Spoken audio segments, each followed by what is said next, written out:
welcome to LOA Today. I'm Walt Thiessen. With me today is our own pianist in residence, Sam Page. This is your daily dose of happy. We are so happy you decided to join us today. We're also happy because our guest of honor today was having trouble connecting. We were having technical issues, but it looks like those issues have been ironed out. So I think we're going to have a clean podcast today, which I know Sam's looking forward to. He's like plotting. He's clapping his hands in the background there. How's it going there, Sam? Indeed. Glad to be here. We haven't done a solo for you lately. We got to get that going one of these times. Oh, yeah, maybe next week. Yeah, Sam's a pianist, Elizabeth. Wow, that's great. Every once in a while, he'll just start. He sits down at the keyboard, connects into us so we can hear him, and he doesn't play sheet music. He just invents it as he goes. I love that. Every single time. Free playing. That's great. Yeah, just total improvisation, and it's My really. stepfather's a pianist. He's yeah. Yeah. We got to go to France in middle school because he's that good. I love that. I love it. That's great. That's wonderful. I kind of am a pianist. I'm kind of getting back into it, but yeah, music is a wonderful thing. It's really good for the soul. It's good for everybody. Plus, his music, by the way, not only does he improvise it, but it all has a very positive tone to it. I mean, you listen to it, and at the end, you feel vibrational. You feel lifted. Exactly. Yeah, exactly. Yeah. In a way, I consider it a form of, like, my form of channeling. I think it is. Absolutely. That's great. I really do believe that. So, anyway, our guest today is Elizabeth. I should have asked for the pronunciation before I got going here, but I'm going to try it. Mikotowicz. Oh, you gave it. Well, thank you. You fed it to me. I appreciate that.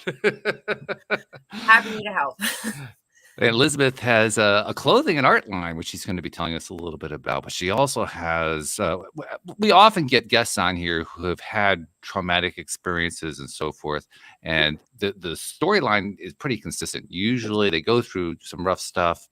And at the end, it's like they never want to go through it again, but they learned a lot from it. They became stronger people as a result of it. And that becomes a main part of their storyline.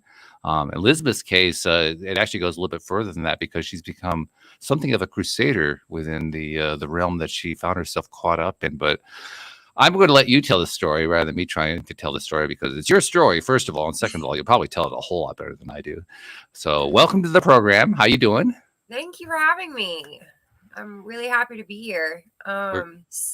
So in my 20s, I was in a very violent domestic violence relationship, and it left me partially handicapped. He assaulted me, and the head injury was so bad that you could see my skull when it happened. Like, they had to sew the muscle back, and then they had to sew the skin back. I couldn't lift this eyebrow for a year. They told me I was going to have to get plastic surgery to fix it. But the problem was I started getting seizures like almost immediately.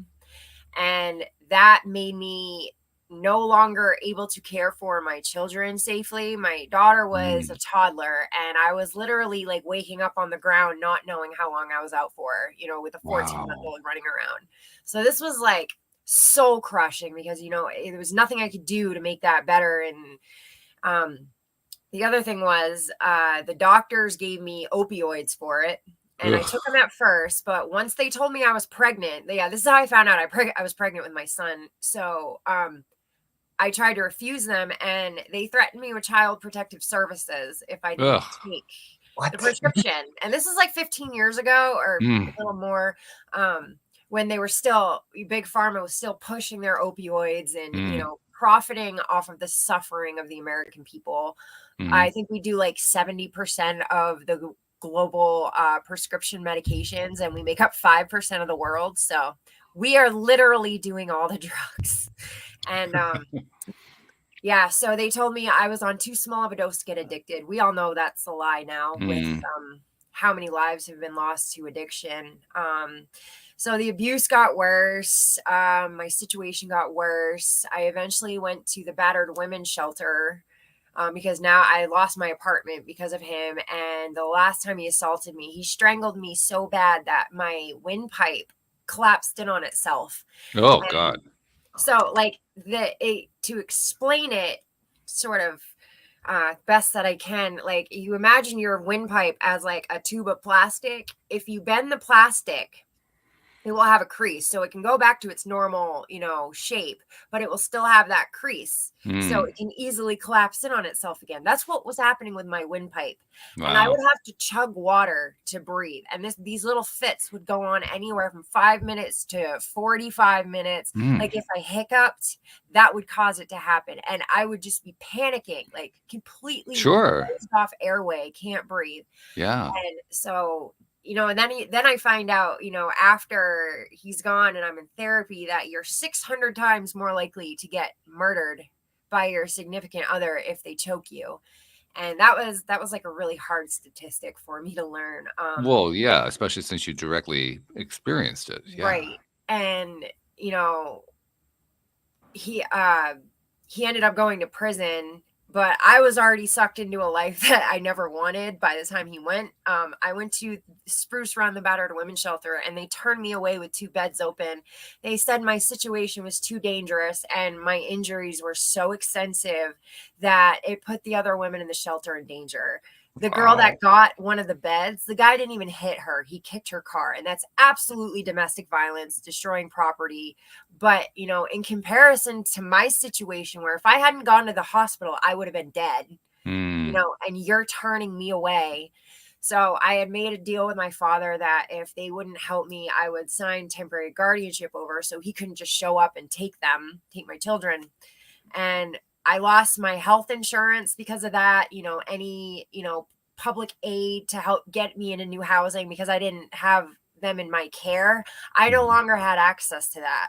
So I was trying to self-medicate, deal with my trauma. I couldn't get into therapy because I had no way to pay for it anymore.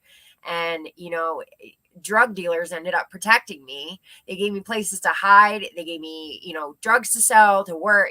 I was already so hardened and callous, by this experience.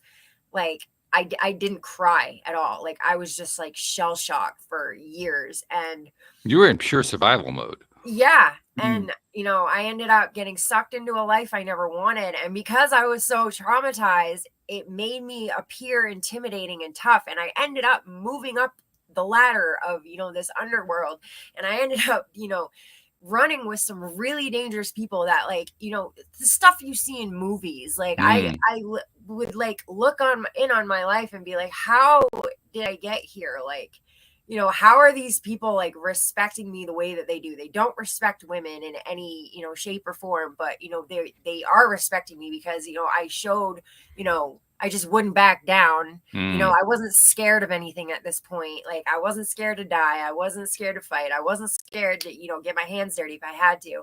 And, eventually I wound up getting arrested in 2011 for drugs. And then the feds picked it up 2 years later for the same drugs. So, double jeopardy isn't a real thing for drug dealers. The state can pick you up and then the feds can pick you up for the exact same bus, the exact same substance, even though you got yourself clean, even though you turn your life around, it doesn't matter. You're going to prison again.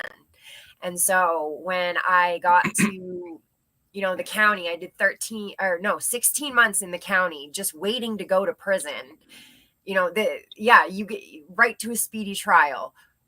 That's not necessarily in your best interest. If you rush a speedy trial, you're not going to get a good defense. And I wasn't even taking it to trial because I was guilty. So, if you take it to trial, you have the right to a speedy trial, but they have the right to smoke you if you lose. And the feds have a 98%, win rate. Sure. And even the only person I know that beat the feds in trial, they just appealed it until the judge found her guilty. So it doesn't really matter, if they want to get you, they're going to get you. And my first week at Somerset County, I had no idea the systemic oppression going on in this country until I went to prison. My first week at Somerset County, I watched an entire pod of women get strip searched because they signed up for a razor and the male sergeant wanted a list of who shaved their vaginas and who didn't. Those that did were written up and punished. Like you know, and when Britney Spears stood up in court and said that's what sex traffickers do, like I felt that in my whole soul. And the things she was describing is how inmates are treated. And, you know, I watched women get brutalized, get gassed, get beaten. I watched one girl get her collarbone broken because she asked why she was being hauled to solitary. If you ask a question, why am I going to solitary? Why am I getting written up? They will use violence on you. And it's brutal. They don't care that you're a female. These male guards, you know, a lot of them are domestic abusers, and, you know, they take their DV issues out on the female inmates. Wow. And yeah, I watched a lot of women die of very treatable diseases. One girl went into labor and they were refusing to take her to the hospital, and we all flipped out and threatened to riot. And that was the only reason they brought her to the emergency room. And they said, if this is just Braxton Hicks, if this is a false alarm, you're going in solitary. They were going to punish her for a false alarm.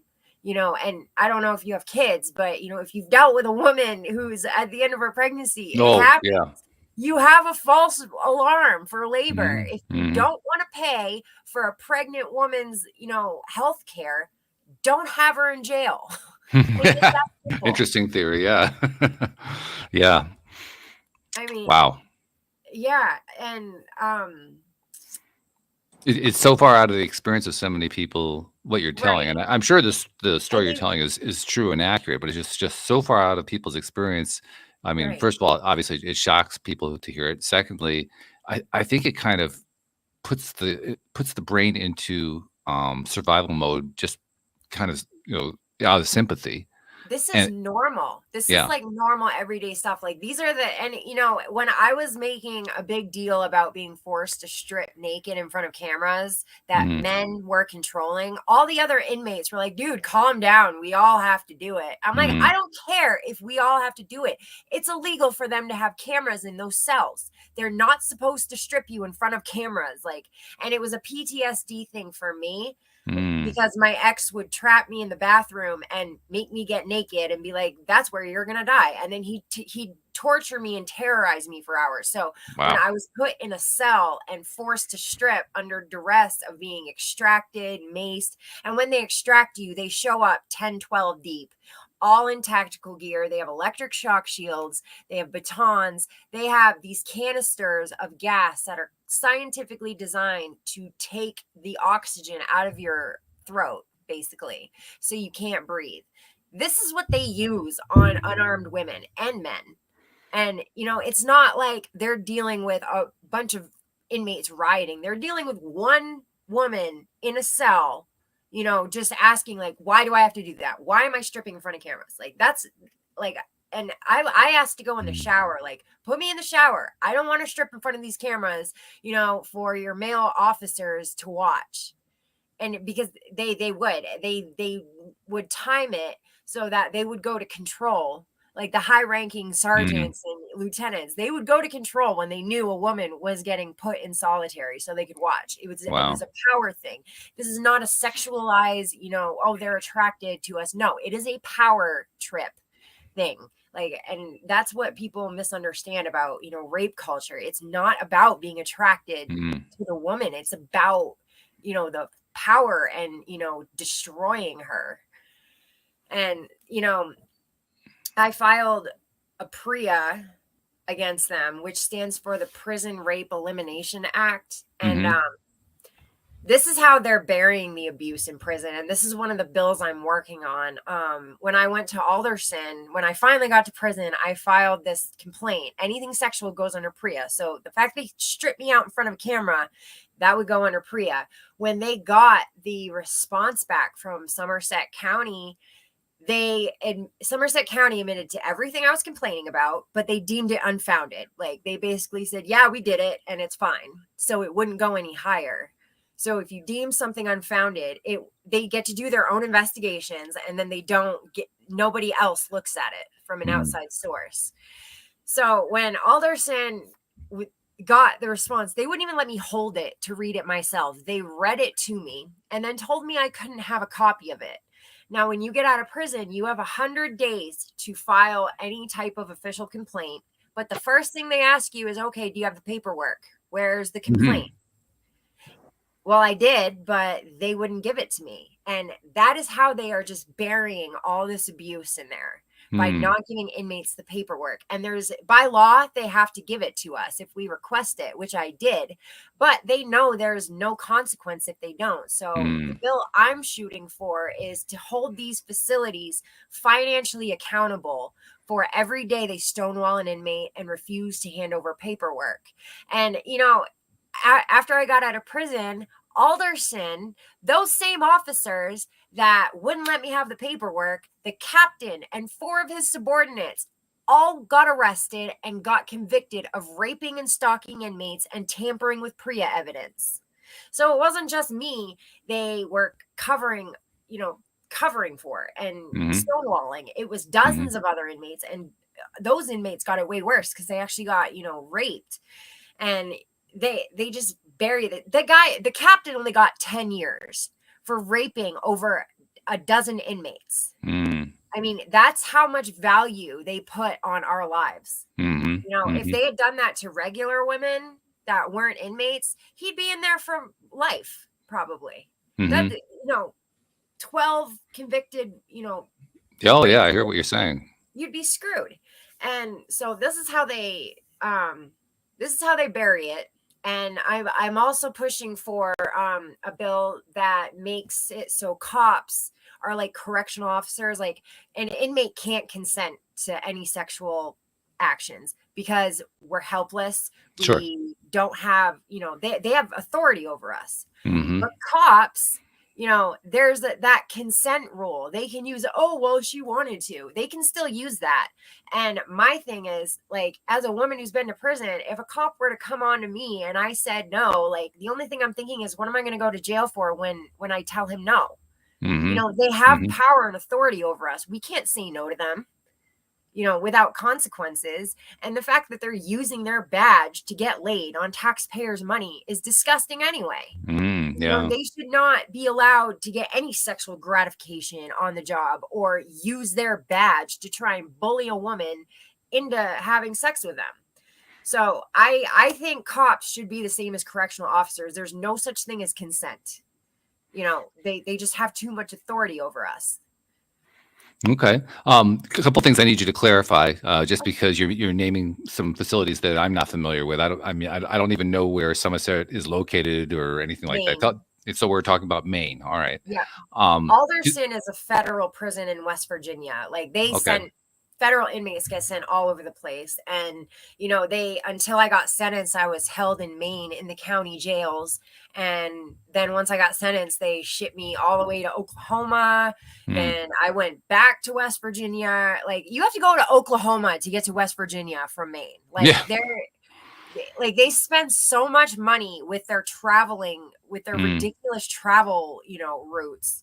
It wastes gas, it wastes taxpayer money. Like, I mean, they waste so much money and it's so unnecessary. Like my friend Megan, she had 30 days left when she finally got sentenced. So they shipped her all the way to Connecticut from Maine for 30 days. Like you could have just left her in the county jail in Maine and not spent all that money, transporting her. From a block away, Penobscot County Jail to the courthouse. It costs $400 to transport one inmate for just a block away. I don't Yeah. even want to think about what it is from Maine to Connecticut. To the best of your knowledge, I mean, obviously you're describing based on your own experience and the experience of people that you know, but to the best of your knowledge, how widespread is this? This is across the country. It's really bad. Remember when Trump filled the ICE camps with refugees and, there were all those stories coming out of women being sterilized against their will. They've been doing that to American inmates for decades, especially down in Texas. I met, probably a handful of them, along my journeys through the federal prison system. Not a single one of them was white. And now all of a sudden, with the overturning of Roe v. Wade, it's a great day for white lives everywhere. And I can't remember when it dawned on me that all of the women that I'd met that were sterilized against their will were not white. But it was, quite later, after like I realized that, and I'm going, oh my God, like they're really like committing genocide like on these marginalized groups, and it's absolutely insane. So obviously, I mean, it goes beyond, without saying, this is like extreme trauma. This is trauma beyond any trauma that most people are even exposed to. And certainly I can understand why you're so passionate about it. That makes a whole lot of sense. But at some point you had to kind of climb out of this. How did you climb out of it? Oh, well, honestly, when I got out on probation, I had no health insurance, and the prison had me on $1,300 worth of psych meds that I had no way of paying for. So I started to spiral immediately because I was detoxing off psych meds and the trauma. So I literally would have a panic attack every time I left my house. And I made it 6 months on probation before I went back. And what really, turned it around for me was when I got off probation. Janet Mills was the new governor, and she expanded main care so that people like me could get health insurance. So I was able to get intense trauma counseling. I was able to get MAT treatment and, whatever medications I needed.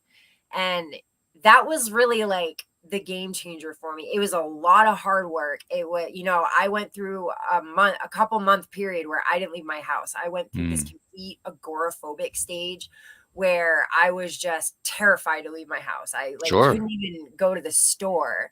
Yeah. And that was like really hard to get through. It didn't help that the lithium I was on started like messing with my kidneys a little bit, and it wasn't I couldn't get my levels right, so that made it a lot worse. But I don't know if I'd even be alive right now if Janet Mills hadn't changed that policy. When Paula Page was in the governor's seat, I went to DHS to try and get help so I could get MAT treatment and all that. And they told me that I would have to get pregnant again in order to get health care. And I'm like, I'm just trying to be okay enough so I can be with my other kids that are already here. Like, but you don't want to help me with that. You just want me to pop out another baby when I'm in no position to do that. It wouldn't, that would not be fair for anybody, especially the baby.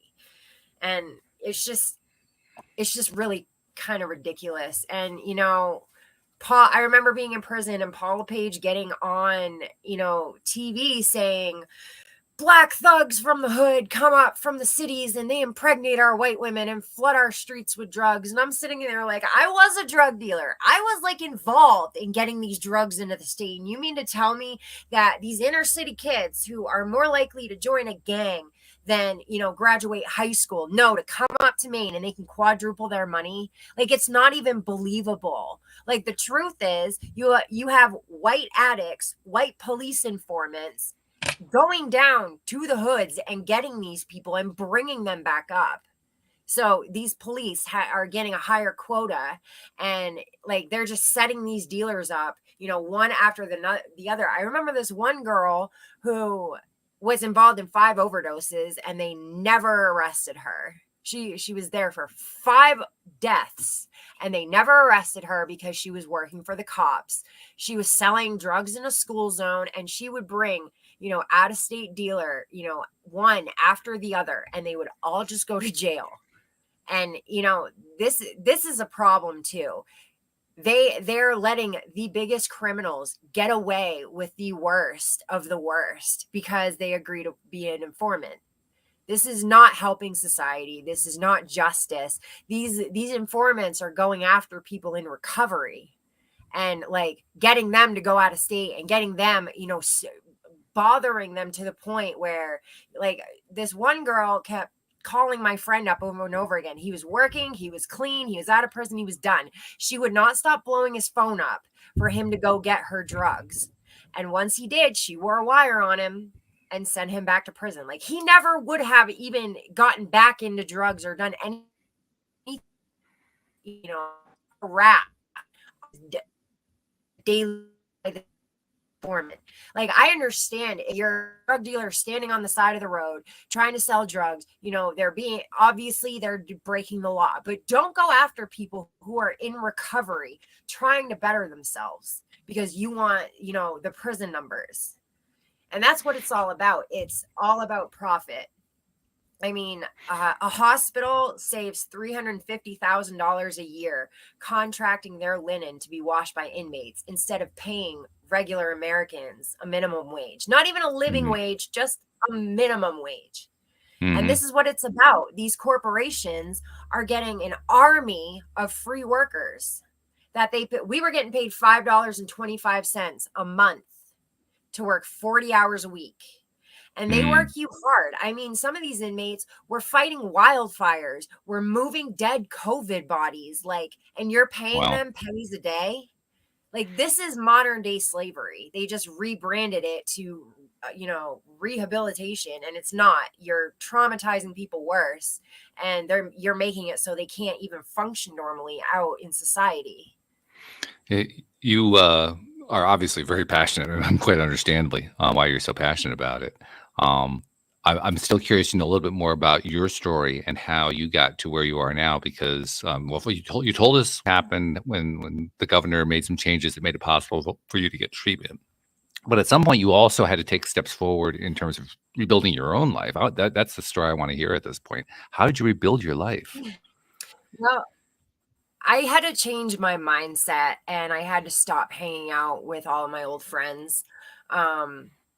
I started, you know, making gratitude lists and, you know, just really trying to rewire my brain to, you know, be more positive. And when I started working with legislation, like, you know, my first thing was, why would they listen to me? Like, I'm just a bad statistic. And then, you know, I changed that thinking to, well, why wouldn't they listen to me? You know, I am their bad statistic. And, you know, you think they want to listen to me and prevent what happened to me from happening to others.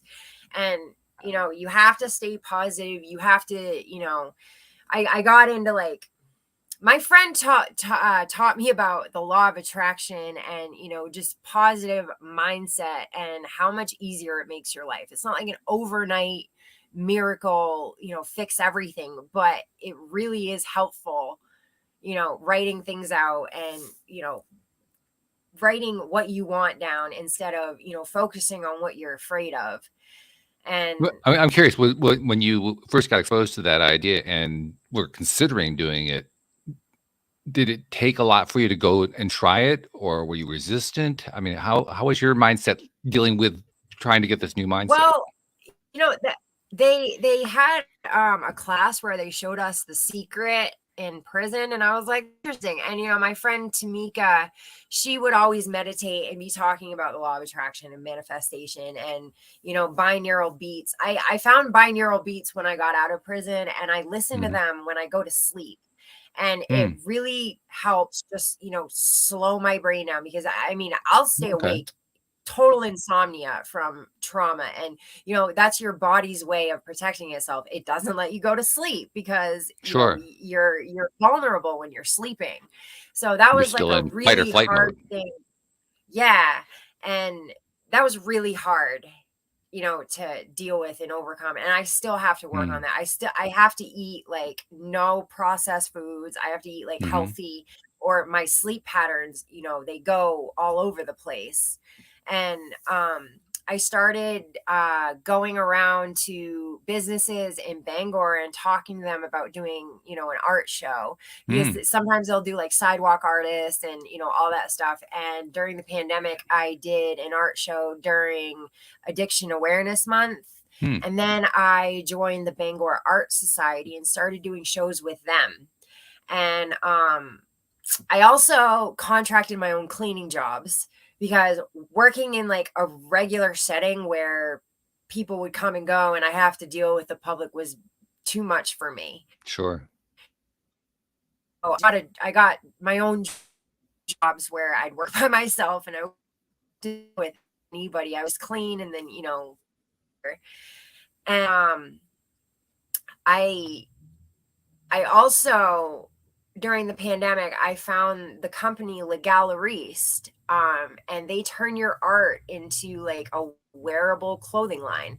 And I joined vocational rehab. And if anybody out there has like mental health issues or trauma or anything like that, something that has made your life significantly harder, any type of disability, basically, there's something called vocational rehab. And like they gave me a business advisor, they helped me put a business plan together, and like they showed me how to start this business and get it out there, and taught me about PR. And they got me a $10,000 grant, and I'm sitting there going, oh my God, I've never gotten this much money before legally. Yeah, right. I love that. Yeah, that must have been almost shocking when you Yeah, I experienced that. couldn't even believe it. I was like so elated. And then I know how to market. I've before my life fell apart, I marketed for a cleaning company. I went to all these meetings and I got jobs. So I knew how to market, but now I had to get over this, mental block of what are they going to think of me? I'm just, former federal inmate, like drug addict, drug dealer, scumbag. And it's like, you have to get over that, because, I would like to see what anybody else in my shoes would have done, because I exhausted all options. I did everything I could to get myself out of the situation, and it just wasn't enough. And there's 1/3 of Americans have a criminal background at this point, and unless like if you've served your time, like that should not stop you from getting a place to live, getting a job. And, I just my mindset and, realize like, yes, I do have stuff to offer and these people will listen to me. I just have to sell it the right way and, get the right connections, which is what I did. I also started going on LinkedIn and messaging podcast. I watched a workshop about PR and advertising, and like, cause I was trying to like advertise at first, but it just, advertisement doesn't really do anything. It doesn't have the power it used to have. It does to a point, but you'll spend thousands. Yeah. You'll spend thousands in advertising money. So I went the PR route, and that's why I'm doing these podcasts. And I figured, I can share my story, share my brand, maybe educate some people, and spread awareness. So. And how'd you end up doing clothing and art? That's an interesting direction to go into. Well, I saw this ad at Legalariste, and it said, turn your art clothing. And I was like, that's kind of, and environmentally friendly, which I love. And the clothes were just so beautiful. Like it was a very like feminine brand. And, I experimented with it just to see how it would look. And, the stuff actually came out like really well. And when I ordered it, it was just, the colors were beautiful and it was so well made. And like, it's just, like it's very durable stuff. And the material are so soft. And like, I really,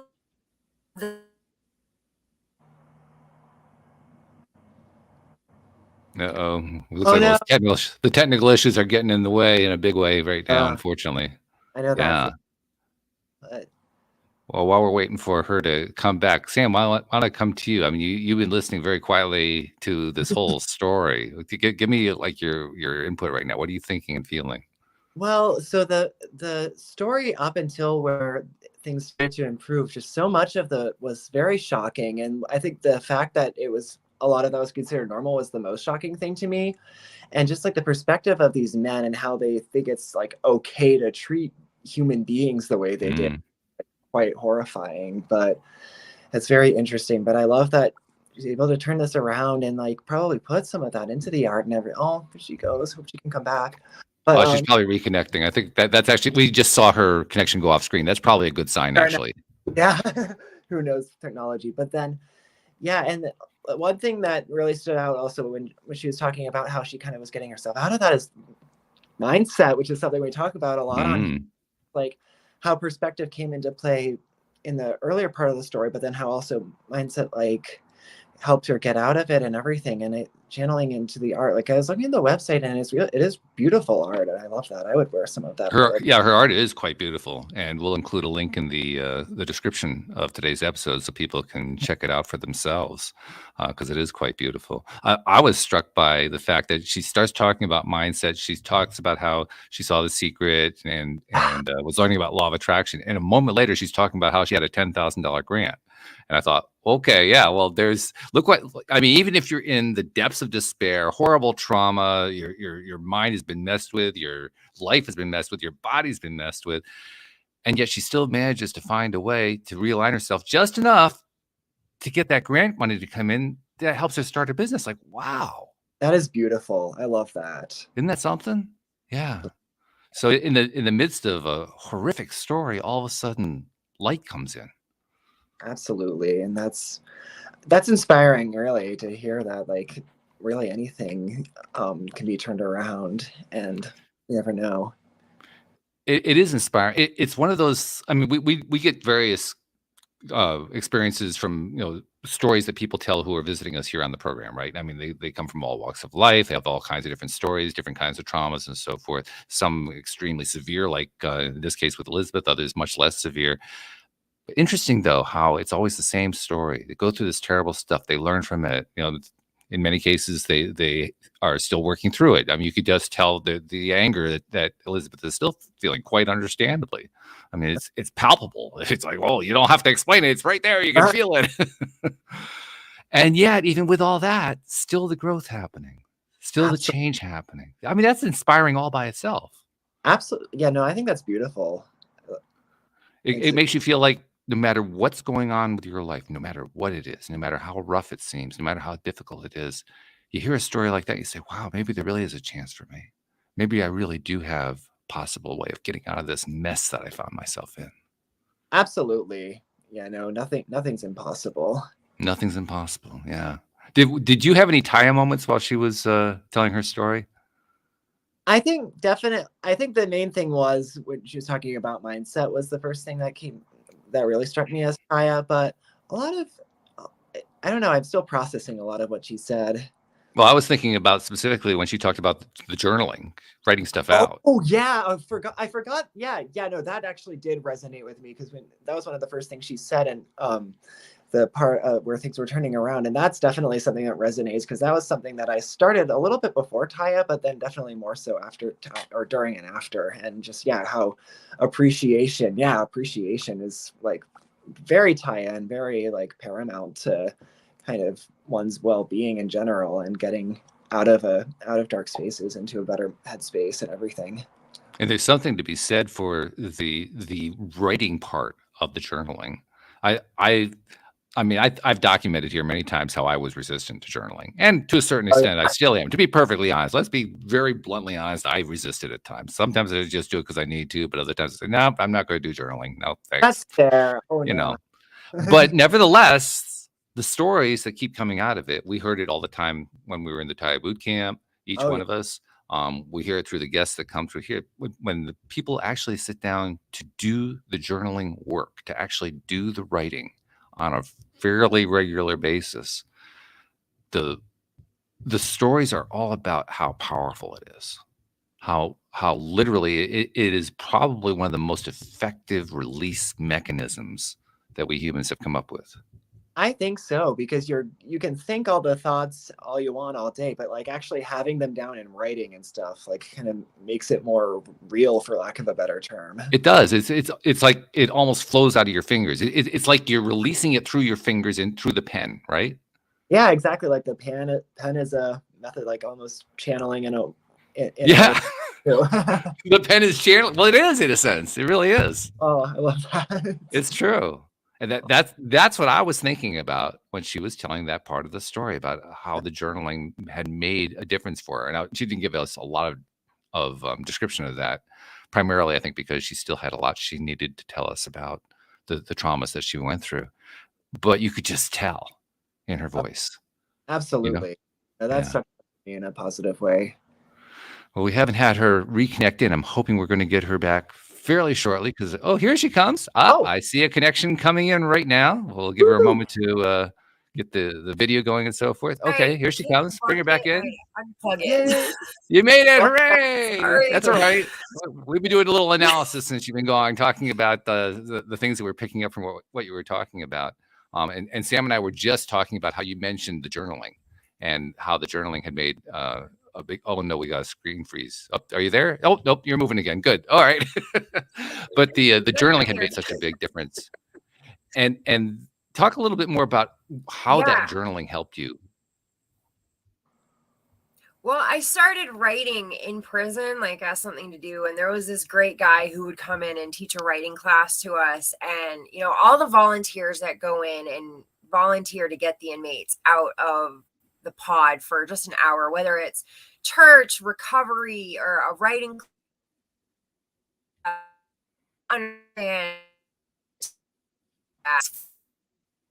there. We're getting that. And you know, he really inspired me, and I started writing, you know, about what I was seeing and going through, you know, in jail. And my dad sent me an English writing prompt book. So I started doing writing prompts in there. And I also, when I got out, I submitted some poetry to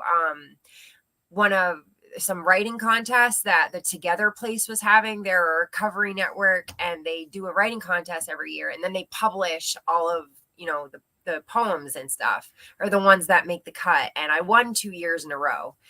Congratulations. So I got some of my poetry published. And yeah. That's exciting. I love but yeah, it really helps. What was that, Sam? Oh, I just said I love that you had that outlet of writing while you were in that situation too. Right. I also painted murals while I was in there. That was like one of the jobs I had, and I got paid $57 a month. I had one of the highest paying jobs in the prison. And yeah, I have pictures of some of my murals from prison at Danbury. I can show you guys. Well, you can show. They would only let 99% of our audience is audio only, so they won't be able to see it. But Sam and I can see it, and a few other people who see the video can see it. Well, oh, nice. Very expressive. Beautiful. Yeah, I love that. And then we put quotes in between. That's my phoenix. Oh, nice. There's the whichever way it's supposed to go. Yeah, so I did all beautiful murals. It was definitely my blue period. Yeah. Well, yeah, for listeners, they were black and white with blue tone. So it's basically 3-tone murals that she was showing us pictures of. I love that. I'm curious to know a little bit more about the journaling, if we still have you connected, because I'm not sure, because your screen freezes every few minutes. But if we do have you there still, can you talk about how it felt to do the journaling? I mean, did you find that the journaling was a form of release? That's what Sam and I were kind of talking about while you were trying to reconnect. Well, in jail, it was until the guards would toss my cell, and then they'd read it and use it against me. And if I was venting, they'd be like, well, why are you writing this stuff? So I stopped because you have no pride. I have like yeah, that didn't help me, but it really helps me now. Like, and I'll follow, you know, the full moon. Like, I'll write my intentions and what I want to happen on the new moon, because like that's the energy that's being, you know, it can cultivate and grow. And then when the moon is full, that's like when I'll write down, you know, what I want to get rid of. Like, if, you know, I'm working on, you know, toxic trauma that I'm trying to get over, or things that I want to release out of my life. And, you know, I'll write it out and then burn it, or, you know, whatever. And it just kind of, you know, gets your thoughts down. And, you know, it really helps your subconscious. To talk about that feeling, how it helps you in that way. I mean, when you say it helps your subconscious, what are you experiencing in detail? The best detail you can give when you're doing the journaling today, not when you were in prison, but today. I feel like I'm organized, and I feel like I can get my thoughts together, because, you know, I'm high functioning autistic. I was misdiagnosed as bipolar. So like racing thoughts are a big problem for me. And sometimes it'll get so bad, like I can't even like grasp onto one thought and like hold on to it. It's like just so many are coming. So that will help me kind of, you know, narrow it down and focus. I'm in control of life. And I can,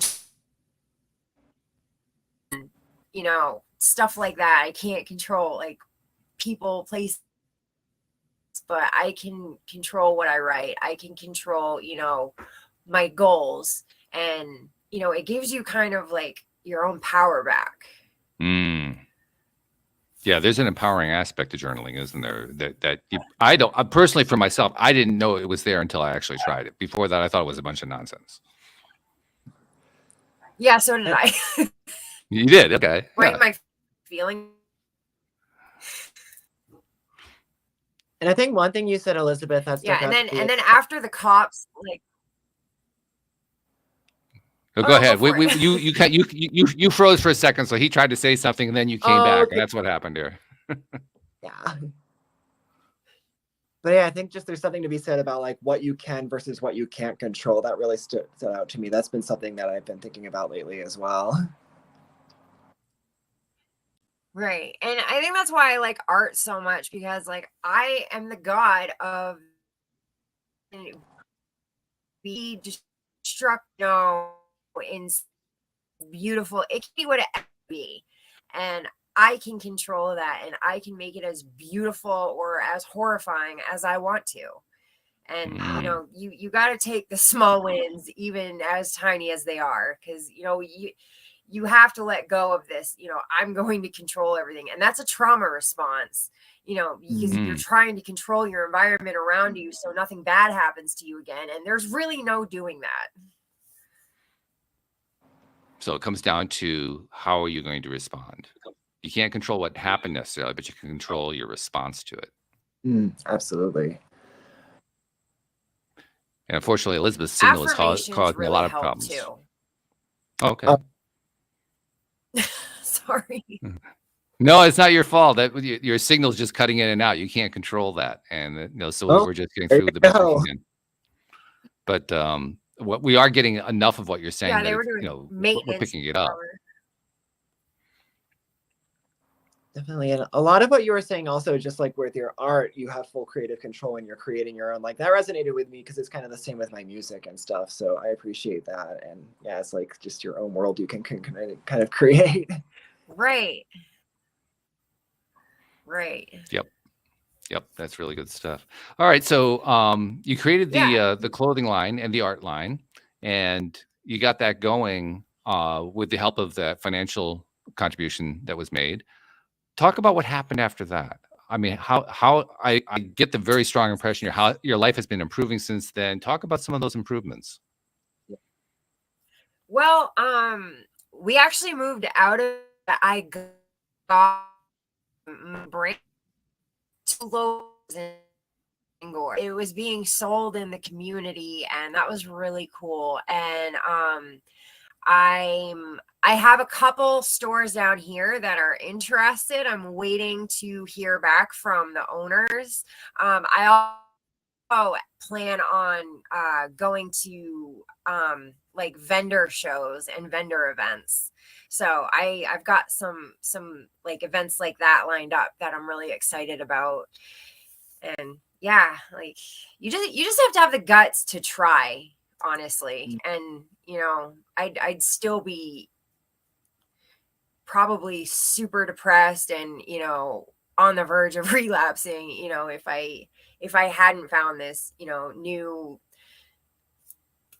mission, you know, of selling clothes, sharing my art, like empowering women. Like I want women to feel so stunning and beautiful in these clothes. They could like walk through hell and bring the devil to his knees. Like that's how I want people to feel like in these clothes. I want them to feel powerful and like they can overcome anything. And, you know, like all these paintings I painted during my own healing journey. And like even with this koi fish, like here's one of my placemats. Like I put gold scales in to like draw in abundance. And like I do a lot with numerology, and like with, you know, if it's a starry sky, I'll have a certain number of stars to like represent something lucky. Yeah, a lot. But then I'm kind of like, I go from like one extreme to the other. So then I'll have like these gothic pieces, like the rose and the moonlight, and a lot of like red and black, kind of like dark femme style. Yeah. And then there's like, and just so listeners know, because it's obviously listeners can't see they can't see what you're doing. They can't see what you're showing. Oh, right. I But keep let me forgetting. no, that's all right. But let me tell them the first one that you showed us was brilliant color, absolutely brilliant color. It just like popped out of the canvas. The second one, the Gothic that she showed, was pretty much what you might expect, sort of a black, gray, white with a little bit of color in the rose that was in the middle of it. And the third one was kind of halfway between. So you have a wide range of expression with the way you use colors, which is really quite fascinating. Yes. Many artists have they have their palette, right? They have their one way of doing things. You explore a lot of different palettes. Yeah, it really depends on like what end of the spectrum I'm on that day, I guess. Okay, that's fair. Like, because I'm like super wound up. Other days, like I'll be like docile and kind of like in a darker mood, and it like really comes out like with different things I paint. Because yeah, you're right. Like I'll do modern type art, and then I'll do oh my god, I can't even think of it. The type of art where you don't finish it and it's kind of just like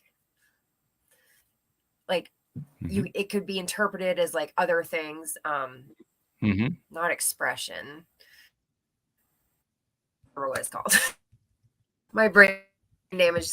I draw a blank. Yeah, there's definitely something for everybody. That's true. Yeah, you have such a wide range there that there is something for everybody, which is very, very cool. One other thing I want to ask you before we do our wrap up section here is your whole growth path since all this started to come together for you has quite evidently, it's evident to me, I think it's evident to Sam, it's probably evident to listeners too, it has helped you turn around in a major way. It's helped you to become, if you'll forgive the phrase, it has helped you to become the person you wanted to be. And I know this is almost impossible to summarize, but talk about what that's like for you to have come from where you came from. Sometimes I went feel through and then come here. If you had told me 5 years that I would be responsible for putting bills on the table and getting them passed, I would have, suggested mental health treatment. Like there was just like no way I would have even saw that. I mean, at some point I couldn't even come out of my house. And, the other thing that helped me was my friend created this trauma program called She Writes Her from a Beautiful. I was in, she does reform activist stuff as well, but she created this amazing like therapy, course for women with trauma. And it really helped me come out of my shell. And, I'm just really grateful for that because she inspired me and she kind of made me like believe in myself again and, help me change that mindset. You have to change your mindset. If you're sitting there telling yourself you can't do it, like, coming up with all these excuses, I could still come excuses of why my life want it to be. And they'd be valid, there's still excuses. And, there comes a time when you just have to like look yourself in the mirror and be like, I am part of this problem. Like, I had to get my trauma under control before I could get, my addiction under control. And, and like, there's this, you have to deal with the stigma of everything. Like for instance, I had conservative women telling me when I got out of prison, well, if you don't want to get raped by cop, go to prison. Like, just okay with that's I had let this all go with Somerset County and the PREA thing and all that. But then there was an article in the newspaper about Somerset County abusing inmates, and one of the sergeants told this inmate to kill themselves, and they had to cut that inmate down from a suicide attempt. That same officer did that to me when I was in Oh, solitary, wow. given the wrong medication in full-blown psychosis. That's what the sergeant was doing. And I didn't try to kill that other inmate. Cut him down. So that kind of got me super angry about it again. And that's when I started requesting my paperwork from Somerset County and trying to, expose them for the corrupt facility that they are. And I'm still getting stonewalled. They told me to get a lawyer, and I got a lawyer, and they said he needs to subpoena the paperwork, but you can't subpoena paperwork without an open case, and you case without the that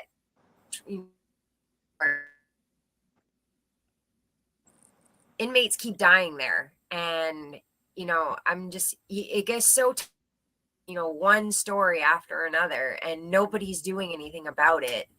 So that kind of like kicked me in gear to, I was trying to forget about it and just move on with my life for the longest time. And then, that article came out, and I'm like, no, they knew about her. They knew she was doing this to people, and they're doing her to this the greatest earth, the land of the free and all that stuff. And, there's a great quote: a nation cannot be judged by how it treats its highest citizens, but how it treats its lowest.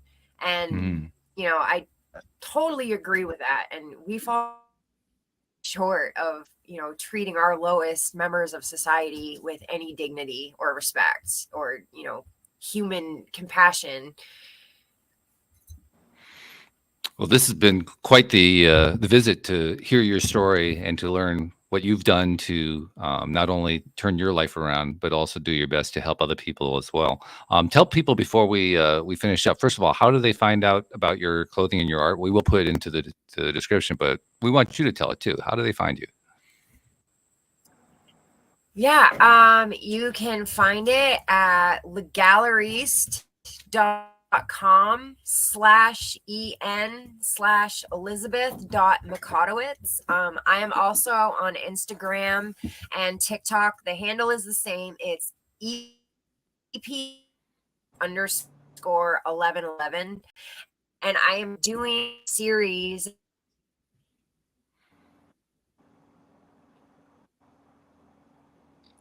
Oops. Oh, no.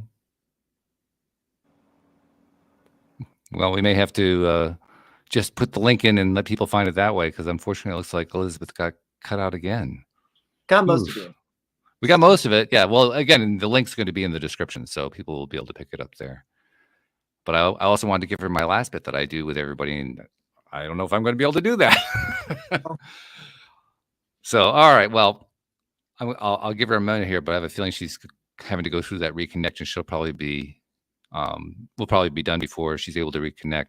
So I will just direct her to afterward. I'll tell her to listen to this part, because I do want her to hear this part. And that is, like so many people who come onto this program, she is a giver, and givers need to be recognized for the ways that they're giving. And she's been giving and giving and giving, despite having gone through horrible traumas that, just defy imagination.